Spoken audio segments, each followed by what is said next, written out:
Hello all எல்லோரும் பொங்கல் சூப்பராக celebrate பண்ணியிருப்பீங்க. நான் ரொம்பவே சூப்பராக செலிப்ரேட் பண்ணியாச்சு. எங்கள் சித்தி ஊருக்கு போயிருந்தேன் உடுமல்பேட்டை.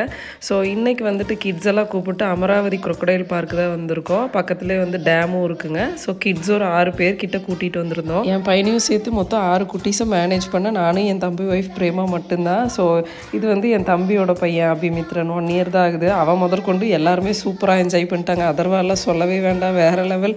6 குட்டீஸை எப்படி மெயின்டைன் பண்ணிங்கன்னு உண்மையாக ரொம்பவே கஷ்டம்தான். 6 பேரும் 6 சைடு ஓடிடுறாங்க. ஸோ எப்படியோ ஒரு வழியாக மேனேஜ் பண்ணிவிட்டு இங்கே முடிச்சுட்டு டேமும் போயிருந்தோம். இது என் தம்பி பையன் அபிமித்ரன் 1 இயர் தான் ஆகுது. செம்மையாக என்ஜாய் பண்ணிட்டு இருந்தான், நல்லா விளையாண்டுட்டு இருந்தான். அவங்க கூட சேர்ந்து நானும் விளையாண்டுட்டு இருந்தேன். தம்பிக்கு வந்துட்டு ப்ரீவியஸ் விளாக்லேயே காமிச்சிருப்பேன். அம்மாவோட தங்கச்சி பசங்க தண்ணி மாற்றி குடிச்சனால வாய்ஸ் டேமேஜ் ஆயிடுச்சு, அட்ஜஸ்ட் பண்ணிக்கோங்க. இது என் தம்பி ஒய்ஃப் பிரேமா. ஸோ உடுமல்பேட்டை பக்கத்தில் எங்கேயாவது டூரிஸ்ட் பிளேஸ் மாதிரி போகணுன்னா கண்டிப்பாக கிட்ஸை வச்சுருக்கவங்க இங்கே ஒன்ஸ் வந்துட்டு போங்க. ரொம்பவே சூப்பரான பிளேஸ். இந்த விளாக் பிடிச்சிருந்தா மறக்காமல் லைக் பண்ணிக்கோங்க. தேங்க்யூ.